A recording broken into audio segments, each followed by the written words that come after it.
सुखधाम तापम गुणो तरितने विभुरा नामनलात्मिकां सुखधरां दुर्गां त्रिनेत्रां वदे सिंह स्कासशिखरामरकटा पक्षे चतुर्भिर्भुजै शङ्खो चक्रधनो सरासदहस्ते नेत्रे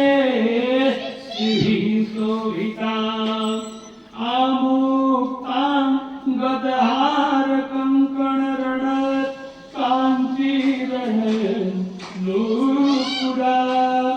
दुर्गा दुर्गतिहारी श्रीमङ्गलमूर्तये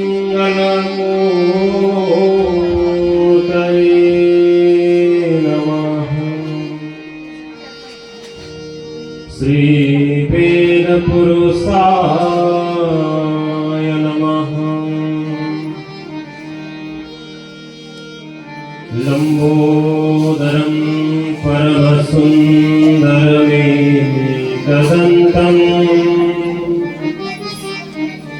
रक्ताम्बरं त्रिनयनं परमं पवित्रम् उद्यतिवाकरनिभोज्वलकान्तिकान्तम् विघ्नेश्वरं सकलविघ्नहरं नमामि। वन्दे उमापतिं सुरगुरुं वन्दे जगत्कारणं वन्दे पद्मभूषणं मृगधरं वन्दे वसूनां पतिं वन्दे शूरशशाङ्ककन्यनयनं वन्दे मुकुन्दप्रियां वन्दे भक्तिदास्यं च वरदं वन्दे शिवं शङ्करम्। गुरुर्ब्रह्मा गुरुर्विष्णु गुरुदेव महेश्वरा गुरु साक्षात् परब्रह्म तस्मै श्री गुरुवे नमः। भक्ति भक्त भगवंत गुरु चतुर्नाम बपुए इनके भगवंतन किए नाशत विघ्न अनेक। बोले शंकर भगवान की जय हो। शिव महापुराण की जय हो। लिंग महापुराण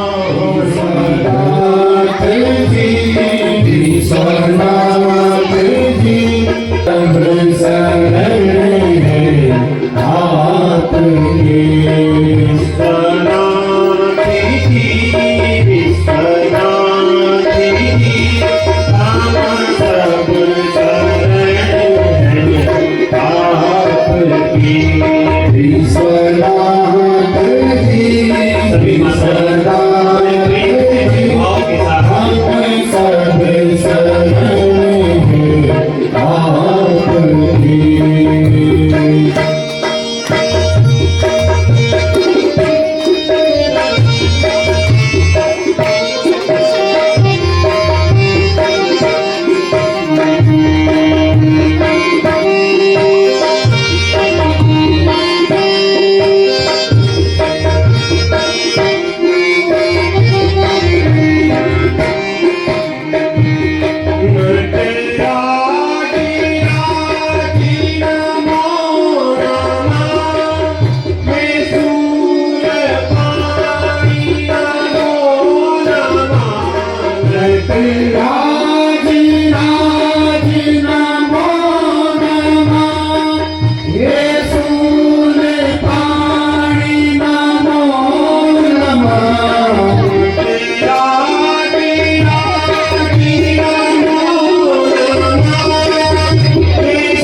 की बोले शंकर भगवान की जय हो।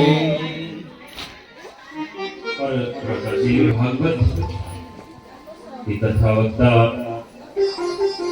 छोटे भाई परम श्रद्धेय सोमनाथ सेवाल जी, मंडपाचार्य परम वंदनीय परम आदरणीय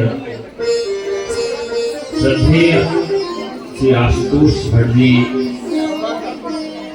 परम श्रद्धेय विशाल मणि भट्ट जी,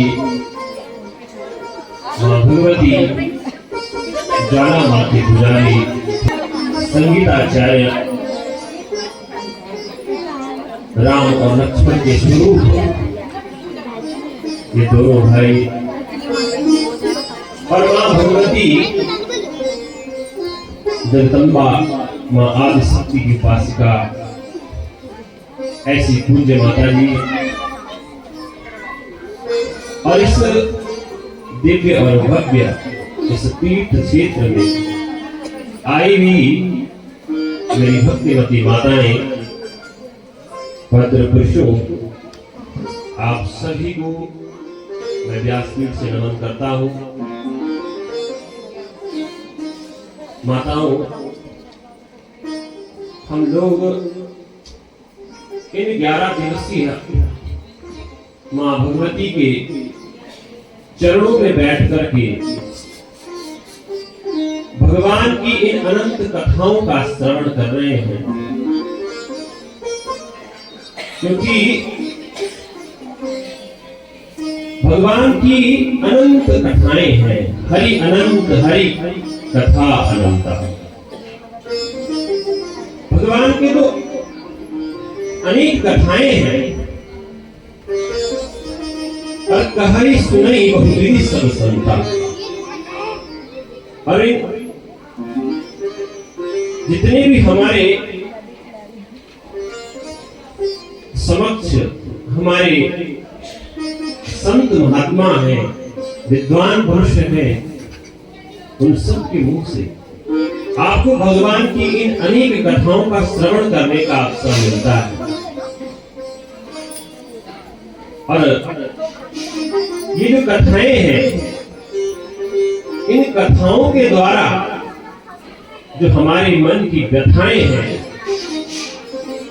वो अवश्य ही मुझे लगता है दूर होगी, क्योंकि ये कथा गंगा है। जैसी हमारी भागीरथी गंगा है, अनेक अनेक हमारी इस देव भूमि में नदियां हैं, और उन नदियों में जाकर के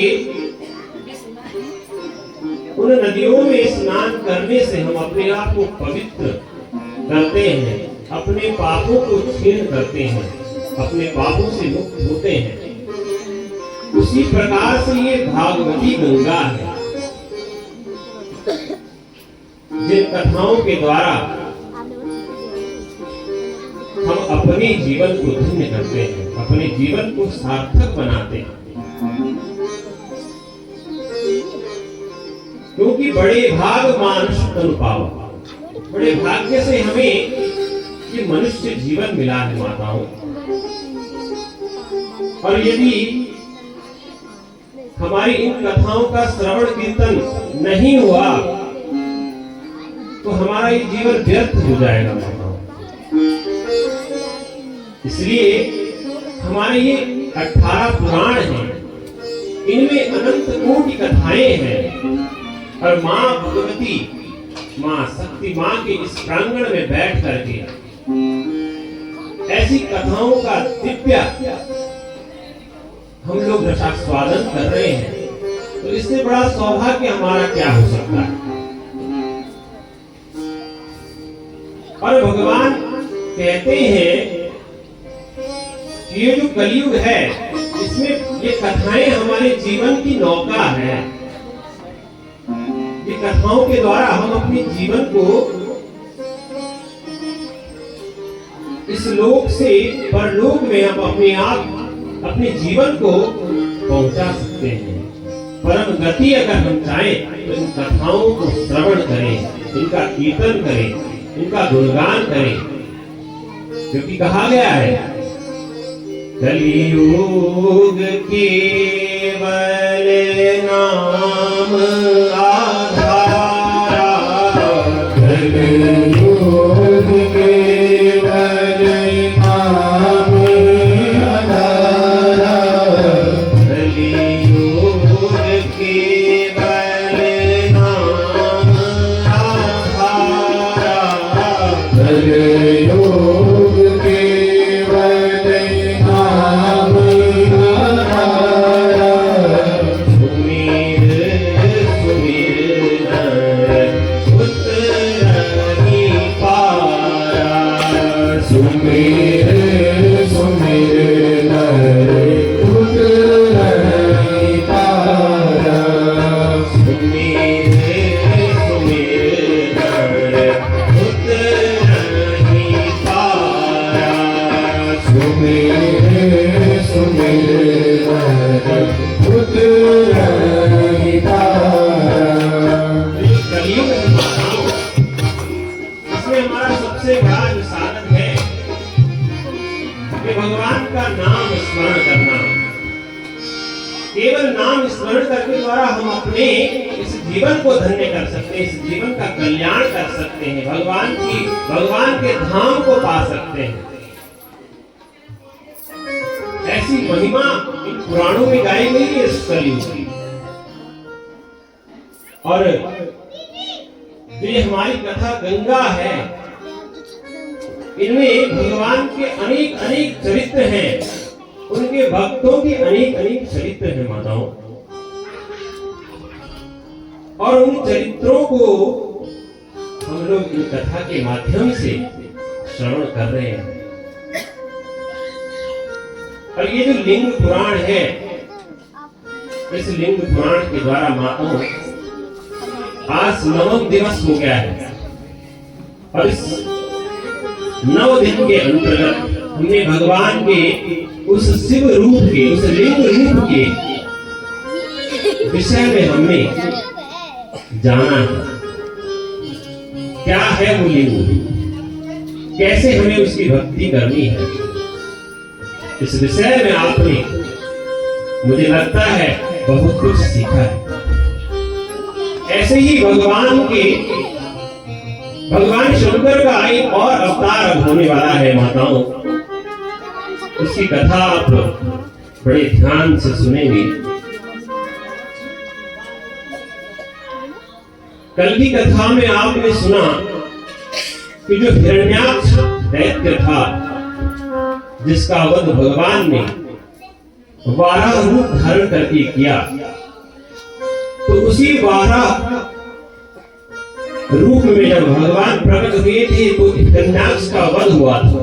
और उस हिरण्याक्ष का जो भाई है हिरण्यकश्यप, उसे जो पता लगा कि मेरे भाई का वध हो गया है भगवान विष्णु के द्वारा, तो अब वो सारे देवताओं से बैर करने लग गया। उसे बड़ा क्रोध आने लगा। तो उसने जाकर के मंदराचल पर्वत पर घोर तपस्या करनी प्रारंभ कर दी। इतनी घोर तपस्या की कि उसे अपने जीवन का, अपने शरीर का किसी भी प्रकार का भान नहीं रहा। कहते हैं कि उसके शरीर पर दीमक लग गए थे। इतनी भयंकर तपस्या उसने भगवान की। तो भगवान ब्रह्मा जी वहां पर प्रकट होते हैं और हिरण्यकश्यप से कहते हैं कि मैं तुम्हारी तपस्या से प्रसन्न हूं, कहो क्या वर चाहते हो। तो हिरण्यकश्यप कहता है कि प्रभु, यदि आप मेरी तपस्या से प्रसन्न हैं तो मुझे अजर और अमर होने का वरदान दो। तो ब्रह्मा जी कहते हैं, अरे हिरण्यकश्यप, अजर और अमर तो मैं स्वयं भी नहीं हूं, तो मैं तुम्हें क्या वर दे सकता हूं अजर और अमर होने का। किंतु तुमने तपस्या की है, जो कुछ तुम मांगना चाहते हो मैं प्रसन्नता पूर्वक तुम्हें दे दूंगा।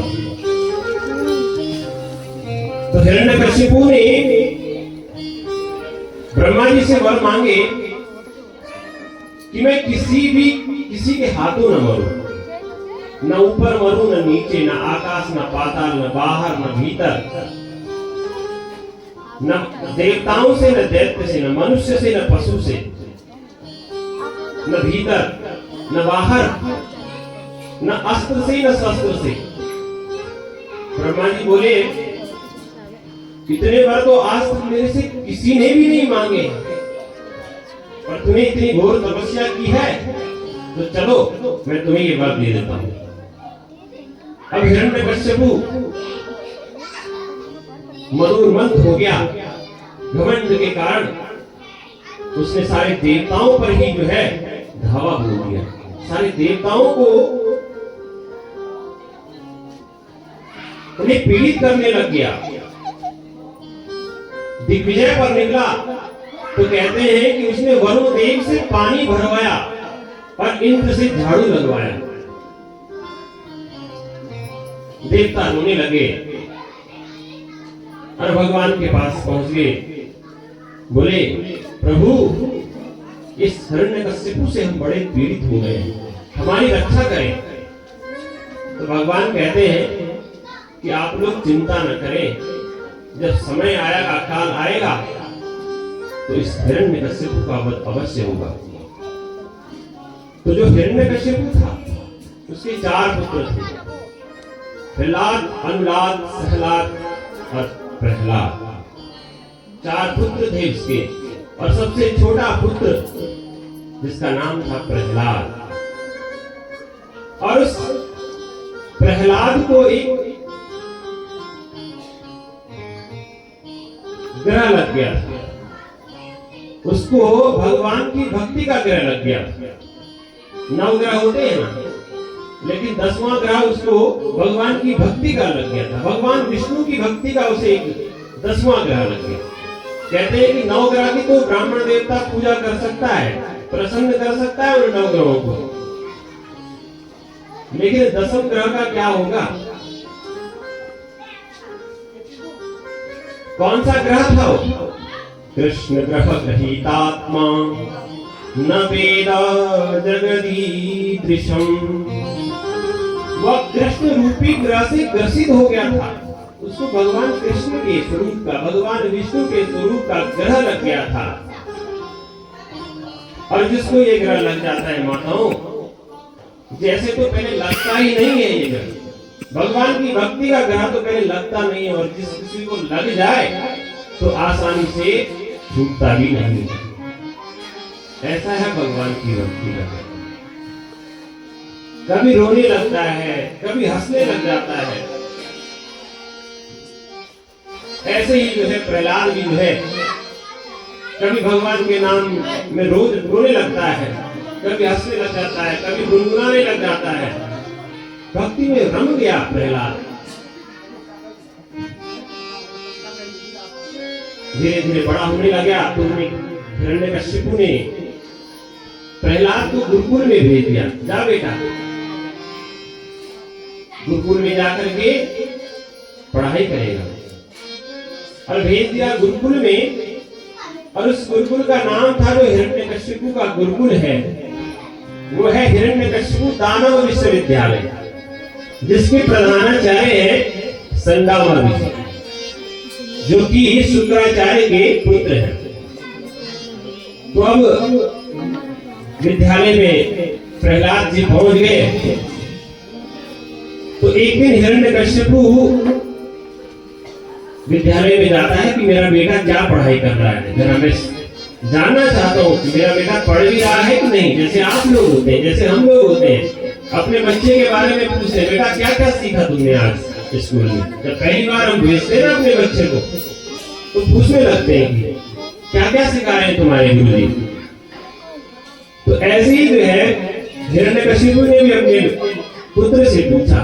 तो प्रहलाद जी जो है बताते हैं, इतनी छोटी सी उम्र में देखो, गुरुकुल के समय जब एक छोटा सा बच्चा होता है, 4-5 वर्ष का होता है, तो भगवान की भक्ति में प्रहलाद को इतना ज्ञान होने लग गया, और वो अपने पिता को उस ज्ञान को बताने लग गया। कहने लग गया, हे पिताजी जो ये घर गृहस्थी का जो गर्त है ना, ये बहुत बड़ा अंध कुआं है, और जो इस अंध कुएं में गिरता है वो बाहर नहीं निकल सकता। बहुत कठिन है इस घर गृहस्थी के अंध कुएं में पड़ना, गर्त में पड़ना। इसलिए बुद्धिमान व्यक्ति वही है जो वनुगतु या हरिमाश्रयित, वन में जाकर के भगवान की भक्ति करे, वही निकल सकता है इस घर गृहस्थी के जंजाल से। देखो ऐसी भक्ति उसके अंदर, ऐसा ज्ञान उसके अंदर जागृत हो गया भगवान की आशीर्वाद से। तो हिरण्यकशिपु को गुस्सा आ गया, अच्छा इतनी छोटी उम्र और मुझे ऐसा सिखाता है कि वन में जाकर के भगवान का स्मरण कर। तुरंत उसने गुरु को बुलाया, गुरुजी आप क्या पढ़ा रहे हैं स्कूल में? तो गुरुजी ने कहा, महाराज मैं वही सिखा रहा हूं जो आपने कहा है। जो आपने कहा है कि ग का मतलब गणेश मत पढ़ाना, क्योंकि सांप्रदायिकता फैल जाती है, इसलिए आपने कहा है कि ग में गधा पढ़ाना, तो मैं वही पढ़ा रहा हूं। तो हिरण्यकशिपु ने कहा कि चलो अभी तो हो गया, लेकिन आगे ध्यान रखना। तो अब हिरण्यकशिपु दोबारा से गुरुकुल में पढ़ाई शुरू कर दी। तो कहते हैं कि पुनः एक बार से गुरुकुल में जो है छुट्टी पड़ जाती है और पुनः जो है प्रहलाद अपने घर में आता है। तो अब की बार फिर हिरण्यकशिपु अपने प्रहलाद को बड़ा दुलारता है, प्यार करने लगता है, अपनी गोदी में बिठाता है और गोदी में बिठा करके कहता है कि बेटा तुमने क्या सीखा है अपने गुरुकुल में, क्या क्या पढ़ा है तुम्हारे आचार्य ने, जरा मुझे सुनाओ।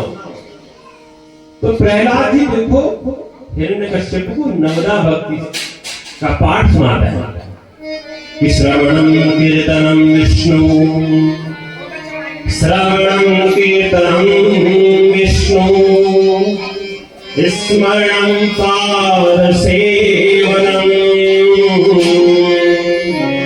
अर्चनं वन्दनं दास्यं, सत्यात्मनिवेदनम्। प्रहलाद जी अपने पिता को नवदा भक्ति सिखा देते, 9 प्रकार की भक्ति करना सिखा देते।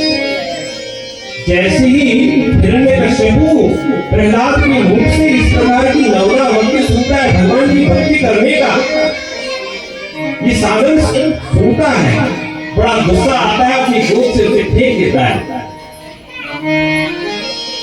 और तुरंत उसके गुरुजी को बुलाता है, उसके आचार्य को बुलाता है कि आचार्य तुमने मेरे पुत्र को क्या सिखाया है, मैंने क्या सीखने इसे भेजा था और तुम इसे क्या सिखा रहे हो? तो गुरुजी कहते हैं कि हे महाराज, न तो मैंने इसे पढ़ाया है और न किसी औरों ने इसको पढ़ाया है, ये तो स्वयं कहीं से पढ़ाया है। नमः प्रणीतम न पर प्रणीतम, सुतोक्तक्ते शतवेन्द्र सत्तु। गुरुजी कह रहे हैं महाराज, ना तो मैंने इसे ये पढ़ाया है और न किसी अन्य ने इसे पढ़ाया है, पता नहीं ये तो स्वयं कहीं से पढ़ के आया हुआ है, पढ़ाया है। तो पुनः जो है इसे इस बार भी जो है हिरण्यकश्यप को माफ करते हैं, कोई बात नहीं, बालक है, छोटा है, हो सकता है किसी के बहकाव में आ गया होगा। तो दोबारा गुरुकुल में भेज दिया। अब गुरुकुल में जब पुनः प्रहलाद जी जाते हैं बच्चों के साथ, वहां पर अनेक दैत्यों के बच्चे रहते हैं। तो एक दिन कहते हैं कि गुरुजी अपने काम से कहीं बाहर चले जाते हैं, बस प्रहलाद जी को मौका मिल गया। सारे बच्चों को इकट्ठा कर दिया, सारे बच्चे बुलाए और उनसे कहा कि आज हम जो है एक नया खेल खेलते हैं। उन बच्चों ने कहा, अरे वो नया खेल कौन सा है? तो उसने कहा कि हम आज आंख मिचोली का खेल खेलते हैं। तो बच्चे बोले, आंख मिचोली, ये तो बहुत पुराना खेल है। तो प्रहलाद जी बोलते, हाँ ये बहुत पुराना खेल है। भगवान भी जो है इस खेल को खेलते हैं, परमात्मा भी जो है जीवात्मा के साथ इस खेल को खेलते हैं। जब इस सृष्टि का प्रलय होता है तो सबसे पहले परमात्मा कहते हैं जीवात्मा से कि मैं तुम्हें इस प्रलय काल से ढूंढूंगा। तो जब प्रलय होता है और प्रलय के उपरांत परमात्मा प्रत्येक जीव को ढूंढ ढूंढ करके उसके कर्मों के अनुसार, उसके कर्मों के अनुसार जैसा उसने पहले कर्म किया है उसी के अनुरूप उसको, किसी को मानव, किसी को पशु, किसी को कीट, किसी को पतंग, इन अनेक योनियों में जन्म देते हैं। और तब भगवान भी कहते हैं कि अब जीवात्मा की बारी है। मैंने तो तुम्हें ढूंढ करके रख दिया और तुम्हें अनेक योनियों में जन्म दे दिया तुम्हारे कर्मों के अनुसार, लेकिन अब तुम्हारी बारी है। ये सारे जितने भी हम जीवात्मा हैं, हम सबका काम है कि उस परमात्मा को ढूंढना, क्योंकि परमात्मा कहते हैं कि मैं कण कण में निवास करता हूं और उस कण कण में तुम्हें उस परमात्मा को ढूंढना है। तो वो सारे मित्र कहने लगे, अरे प्रहलाद, तू तो है इतना छोटा लेकिन इतनी बड़ी बड़ी बातें करता है। अरे तुमने ये सीखा कहां से है? तो प्रहलाद बोलता है कि जब मैं अपनी मां के पेट में था, मेरी मां का नाम कयाधु था। प्रहलाद की माता का नाम है कयाधु।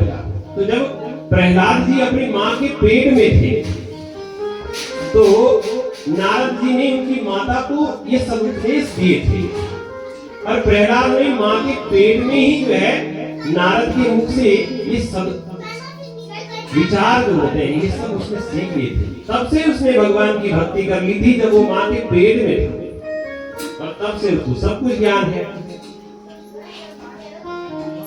तो बच्चों ने कहा कि चलो अब हम लोग ये आंख मिचोली का खेल हम लोग भी खेलना शुरू कर देते हैं। तो आज प्रहलाद के साथ तो सारे बच्चे आंख मिचोली को खेलने लगे, लेकिन डर भी रहे हैं कि अरे कहीं तुम्हारे पिता हिरण्यकश्यप को पता लग गया कि आंख मिचोली खेल रहे और भगवान का नाम ले रहे हैं तो हमें जीवित नहीं रखेगा। तो प्रहलाद कह रहे हैं कि तुम मेरे पिता से डरते हो और उस जगत पिता से नहीं डरते। अरे जिसे जगत पिता की भक्ति मिल जाए उसे इस पिता से डरने की आवश्यकता नहीं है। तो सभी बच्चे मिलजुल करके प्रहलाद के साथ भगवान का भजन करने लगे। और आइए हम सभी लोग भी भगवान का भजन करें।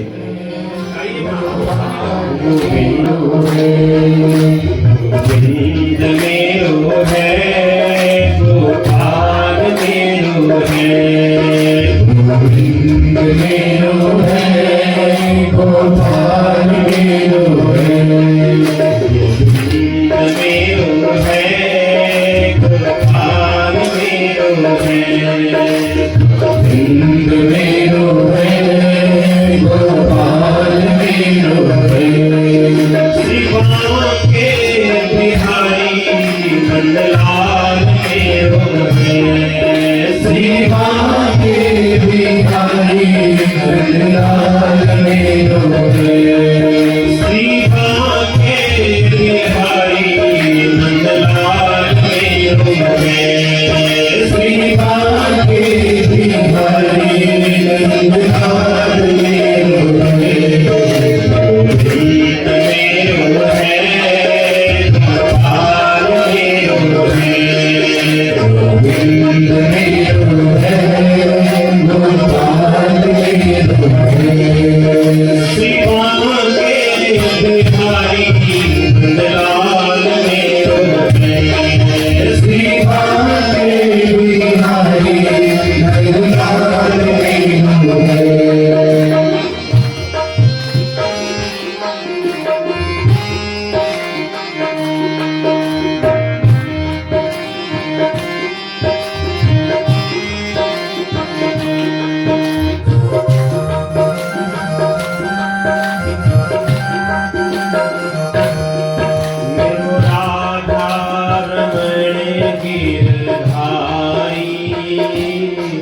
गिरधारी श्याम बनवारी।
भगवान के इस नाम का संकीर्तन करने लगे। जैसे ही इस प्रकार का ये संकीर्तन चल रहा था, भगवान का भजन चल रहा था, उसी समय वो पाप बुद्धि, वो हिरण्यकश्यपु वहां पर पहुंच गया और जोर की गर्जना करते हुए सारे बच्चे डर के मारे भाग गए। और इस हिरण्यकश्यपु ने गुस्से में आकर के, क्रोध में आकर के प्रहलाद को पकड़ लिया और हंसते हुए कहने लगा अरे दुर्बुद्धे, हे प्रहलाद, क्या तू दैत्य, देवता, असुर, नाग, किन्नर इन सबके स्वामी मुझ हिरण्यकश्यप को नहीं जानता है? अरे ब्रह्मा विष्णु महेश, ऐसा कौन है जो मुझसे जीत पाया है? और तू उस हरि का नाम लेता है, उस विष्णु का नाम लेता है, उनका तो मैं स्वामी हूं। इस प्रकार से क्रोध में आकर के प्रहलाद को डांटने लगा, फटकारने लगा। तो हिरण्यकश्यपु ने जब प्रहलाद इस बार भी नहीं माना तो उनके गुरुदेव कह रहे हैं, हे महाराज, आपके बालक की जो ये बीमारी है ना, ये पूरे गुरुकुल में फैल गई है, इसलिए अब इसका उपाय करो आप। क्योंकि जब बीमारी बढ़ जाती है तो उस बीमारी को जड़ से खत्म करना ही चाहिए। तो उसके गुरुजी भी यही कह रहे हैं कि इस बीमारी को ही खत्म करो। तो तुरंत हिरण्यकश्यपु ने अपने सैनिकों को आदेश दे दिया कि इस दुरात्मा को तुरंत मार दिया जाए। अब ये मेरा पुत्र नहीं है, मेरा पुत्र होता तो मेरी भक्ति करता, मेरी पूजा करता, अपने पिता का कहना मानता। लेकिन प्रहलाद जी कहाँ मानने वाले? प्रहलाद को तो श्री हरि की भक्ति पसंद थी, वे भगवान की भक्ति में लीन थे, उनके लिए कोई पिता नहीं था, वो तो जगत पिता से प्रेम कर रहे थे। तो हिरण्यकश्यप के सैनिकों ने अनेक विधि से उस पर भक्त प्रहलाद को मारने का प्रयास किया।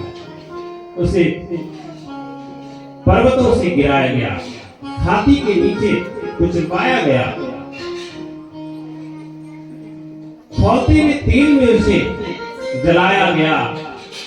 होलिका ने अपनी गोद में रख करके उसे जलाने का प्रयास किया, लेकिन उनके सारे प्रयास निरर्थक हो गए और भगवान प्रहलाद निरंतर भगवान की भक्ति करते रहे, भगवान नाम स्मरण ही करते रहे।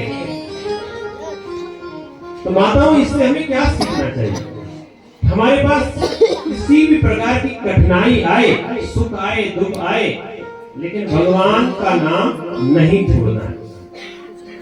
क्योंकि हमने सुना है कि कलियुग केवल नाम आधार, भगवान की भक्ति का सिर्फ एक ही आधार है, वो है भगवान नाम स्मरण करना। तो जब सब प्रकार से विफल हो गए तो अब भक्त प्रहलाद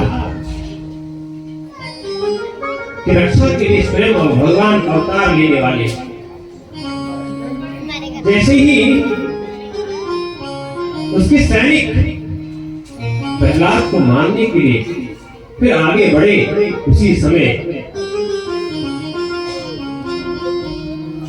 भगवान श्री हरि विष्णु नरसिंह रूप में वहां पर प्रकट हो गए। बोले नरसिंह भगवान की।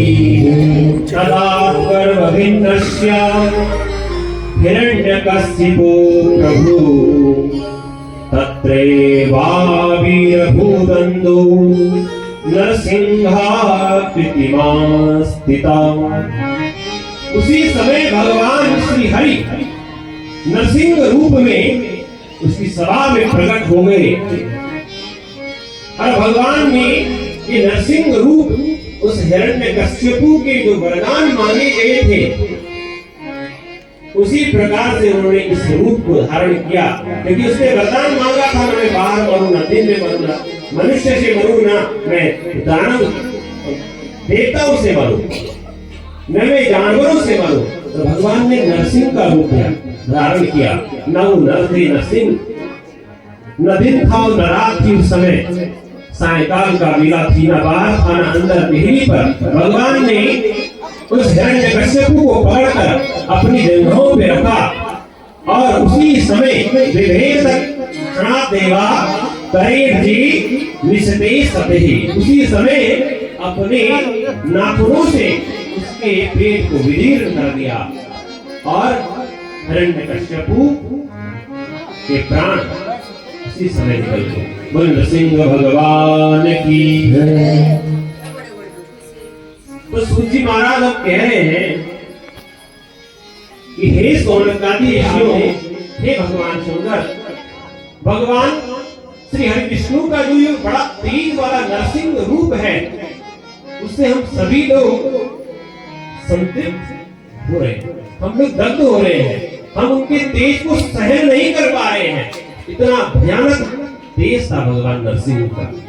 कृपा करके आप ऐसा कोई उपाय ढूंढिए जिससे भगवान नरसिंह का ये जो रूप है वो शांत हो जाए।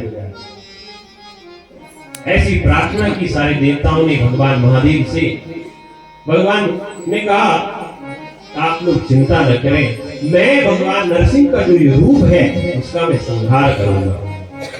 तो सारे देवता जब चले गए तो भगवान श्री आशुतोष महादेव अथोत्थाय महादेव सरभं रूपमास्तिका,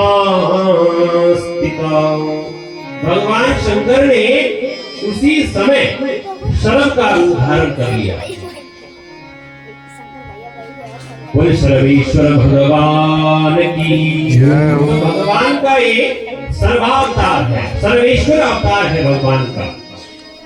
सर्व का अर्थ क्या होता है मतलब आपने पहली बार हो सकता है नाम सुना होगा। भगवान महादेव का ये सर्वावतार है, सर्व अवतार। सर्व का अर्थ होता है माताओं, इसका जो जब भगवान ने सर्व अवतार धारण किया था तो सर्व अवतार में भगवान ने आधा शरीर तो बनाया था सिंह का और आधा शरीर बनाया था मनुष्य का, और माताओं उससे भी आधा जो शरीर था वो बनाया था सर्व नामक एक जंगली पक्षी का। सर्व एक जो है जंगली पक्षी होता है जो शेर से भी बड़ा शक्तिशाली होता है, शेर से भी शक्तिशाली होता है, जिसके 8 पैर होते हैं। तो भगवान ने वही रूप धारण किया क्योंकि नरसिंह रूप भी बड़ा भयंकर रूप था, जिसके दग्ध होने के कारण महादेव को इस रूप में, इस अवतार में आना पड़ा, इस सर्व अवतार में। बोले सर्व भगवान की जय, बोले शंकर भगवान की जय। तो इसी प्रकार से भगवान नरसिंह के इस रूप को दग्ध करने के लिए, इस रूप को समाप्त करने के लिए भगवान महादेव ने, भगवान आशुतोष ने ये सर्वेश्वर का अवतार धारण कर लिया। तो ये सर्व अवतार की कथा थी भगवान महादेव की। बोले सर्व अवतार भगवान की जय, सर्व अवतार भगवान